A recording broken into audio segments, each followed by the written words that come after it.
আসসালামু আলাইকুম। আমি কবির। আজকে দেখাবো কিভাবে সহজে ইসবিস ক্যামেরা ইনস্টল ও সেটআপ করবেন। যদি এই ধরনের কন্টেন্ট পছন্দ করেন, সাবস্ক্রাইব ও লাইক দিন। চলুন ভিডিওটি শুরু করা যাক। তো প্রথমেই আপনি ইসবিস সফটওয়্যারটি প্লে স্টোর থেকে ইনস্টল করে নেবেন। তো ইনস্টল করার পর ওপেন করবেন।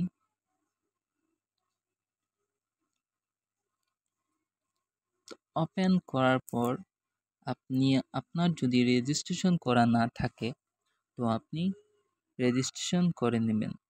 যদি রেজিস্ট্রেশন করতে না পারেন তো কমেন্টে জানিয়ে দিবেন, পরে আমরা রেজিস্ট্রেশন নিয়ে একটি ভিডিও বানাবো। তো এখন আপনারা এই প্লাস চিহ্নতে ক্লিক করবেন। তো আমি প্লাস চিহ্নতে ক্লিক করলাম। করার পর এখানে লেখা আছে স্ক্যান কিউআর কোড। তো স্ক্যান কিউআর কোডে আপনি ক্লিক করবেন। করার পর আপনার ক্যামেরাতে কিউআর দেওয়া বা আপনার কাগজ একটা দিবে ক্যামেরার সাথে, সেখানে কিউআর কোডটি স্ক্যান করে নেবেন। তো আমি কিউআর কোডটি স্ক্যান করে নিচ্ছি। করার পর এরকম দেখাবে। তারপর এই জায়গায় টিক চিহ্ন দিয়ে নেক্সটে দিবেন।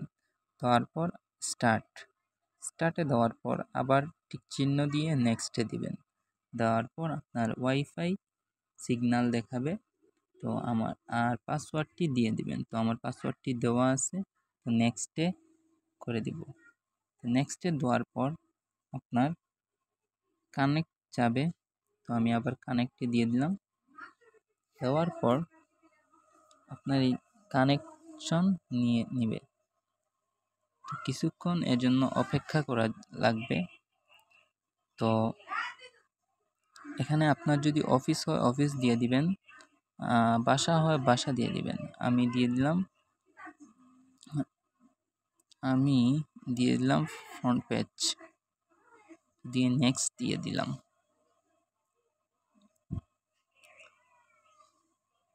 দেওয়ার পর কিছু সময় লোডিং নেবে। তো এই ক্যামেরা চলে আসছে। আমি ফ্লিপ করে নিচ্ছি, করে নেক্সট দিয়ে দিলাম। দেওয়ার পর আমি ব্যাকে চলে যাব। কিছু সময় লোডিং নেবে। তো লোডিং নেওয়ার পর এভাবে ক্যামেরা আপনার চলে আসবে। তো ভিডিওটি কেমন লাগলো অবশ্যই কমেন্ট করে জানিয়ে দিবেন। আসসালামু আলাইকুম।